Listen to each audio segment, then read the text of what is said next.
Olá! Nesta aula, nós vamos falar sobre o juízo de admissibilidade dos recursos. Partindo-se do pressuposto de que todo recurso acaba prolongando de maneira indefinida a solução de um litígio, entende-se como natural que a lei impõe uma série de requisitos específicos e que o recurso dependa do exame desse conjunto de requisitos ou conjunto de condições.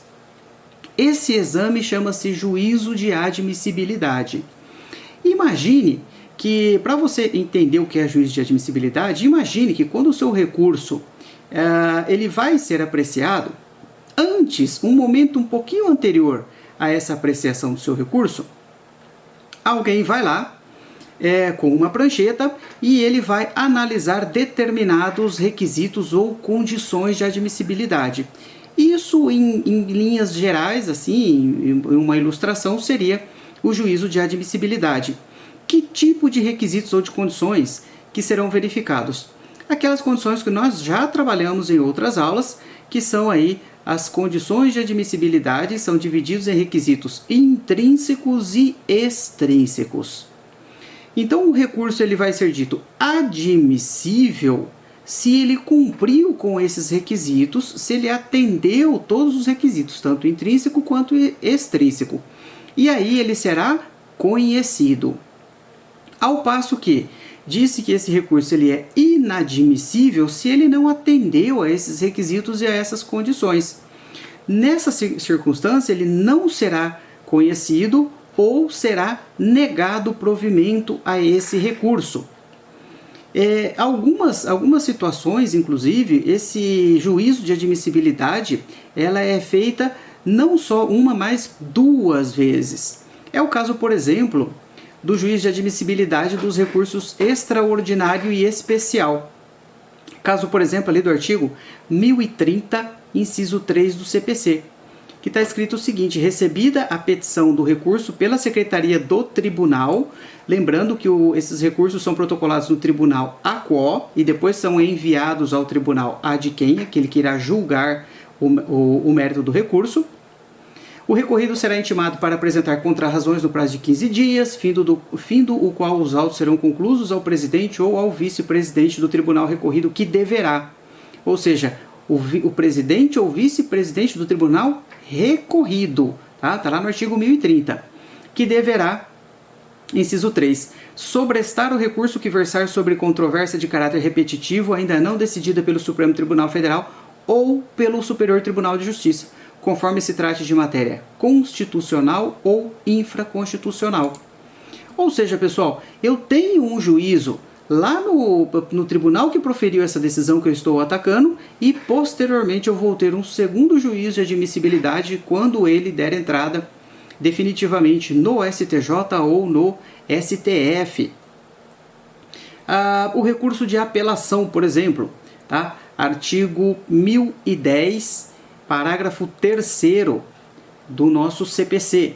Então, o que está escrito lá no artigo 1010? Olha só, pessoal. A apelação interposta por petição dirigida ao juiz de primeiro grau conterá. Parágrafo 3º. Após as formalidades previstas nos parágrafos 1º e 2º, os autos serão remetidos ao tribunal pelo juiz, independentemente de juízo de admissibilidade. Ou seja, o juízo de admissibilidade de uma apelação, ela é feita diretamente no tribunal que vai conhecer, ou seja, o Tribunal de Justiça, ou enfim, o Tribunal Regional Federal. No nosso exemplo aqui, nós estamos na 4ª região. Na mesma circunstância, ali, o recurso ordinário previsto no artigo 1028, parágrafo 3º. Tá? A decisão acerca desse juízo de admissibilidade, ela tem natureza declaratória, então vai ser declarado se esse recurso é admissível ou se esse recurso ele é inadmissível. E dessa declaração sairá, obviamente, a situação se ele vai ser julgado, enfim, se eu vou chegar no mérito do recurso ou não, professor. Então quer dizer que se ele não for admitido, eu não vou julgar o seu mérito? Pois é, você não vai ter o julgamento do mérito porque ele não preencheu determinados requisitos. Imagine o requisito, por exemplo, da tempestividade. Como que eu julgo o mérito de um processo se ele não passou por esse requisito.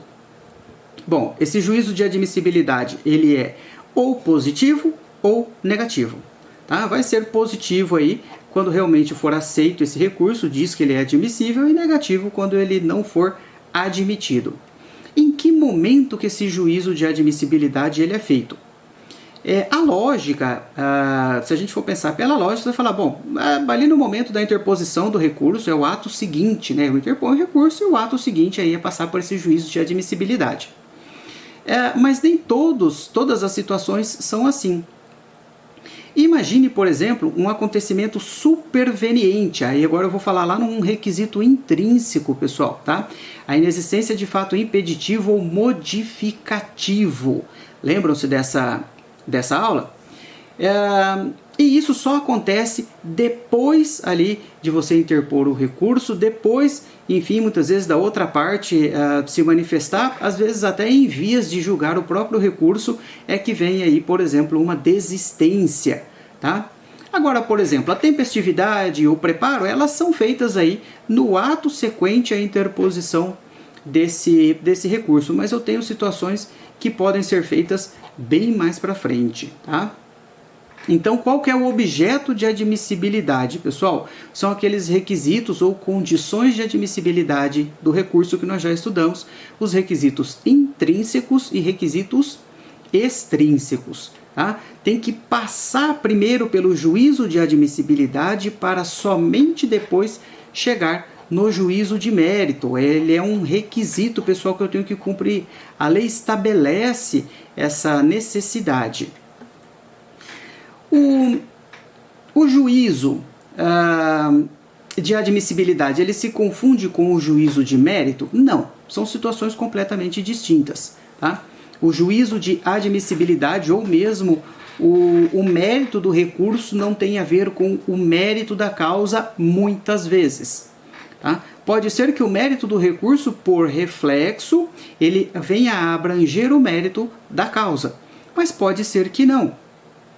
Imagine um recurso que desafia um ato decisório, por exemplo, mas que não versa sobre o mérito da causa. Vamos supor que quando o juiz for distribuir o ônus da prova, ali no artigo 357, inciso 1, tá? Ele faz de uma maneira que você não aceite, enfim, e aí você vai lá e protocola um recurso de agravo. Você vai lá e faz um recurso de agravo. Esse recurso, pessoal, o julgamento desse recurso vai ser simplesmente em relação ao ônus da prova que foi distribuído, na sua opinião, de maneira equivocada. Mas ele não vai atingir diretamente o mérito da causa. Então são situações distintas você ter o mérito do recurso e o mérito da causa. Na maior parte das vezes, um acaba incidindo sobre o outro.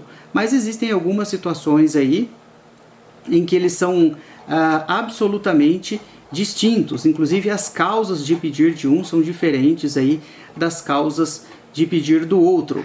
Então esse juízo de admissibilidade, ele é muito importante, ele acontece em todos os processos.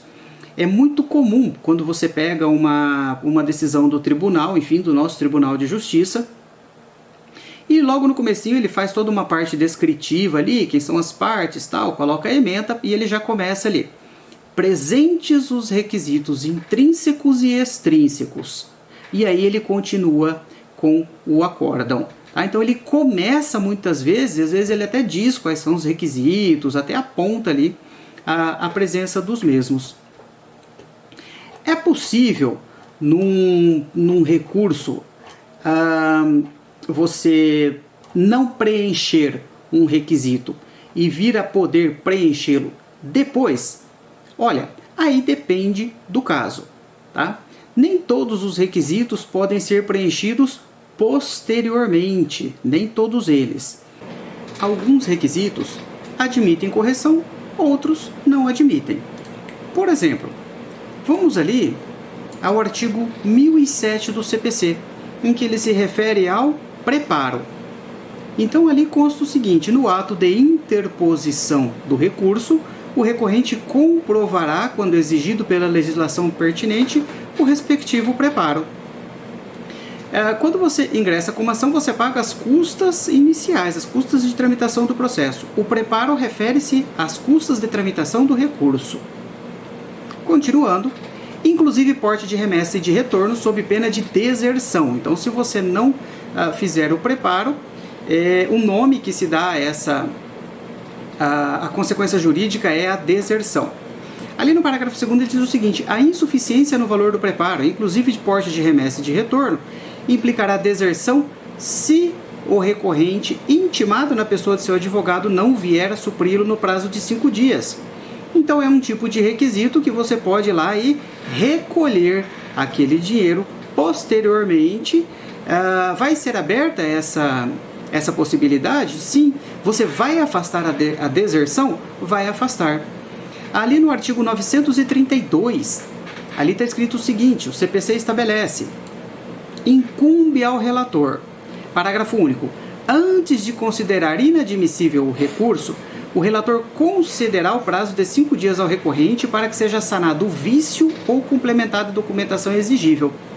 Mas não entenda que todos os vícios ali podem ser sanáveis, pessoal. Tá? Imagine ali os requisitos intrínsecos e extrínsecos. Vamos pegar um requisito extrínseco, imagine ali a tempestividade, tá? Preclusão temporal, não tem como você voltar atrás. Então, nem todos os requisitos são passíveis de serem sanados.